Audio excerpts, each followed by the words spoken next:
So from the video title, I'm going to walk you through all you need to know basically. So ensure you subscribe and turn on the bell notification to this channel for lots of educational guides and content like this. Now, if for any reason you want to do this, what we're going to do, we're going to over to your Trust Wallet, right? I think I made a video on how you can add Trust Wallet to your PC or your Chrome.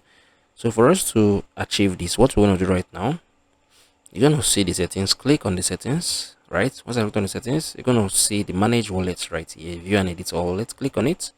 Once I've clicked on it, you're going to see these three dotted icons right here.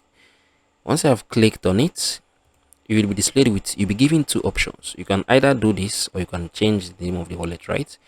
So for what we did, we are like, I think this video is an educational video, so I don't think there's any reason for me to do this, right?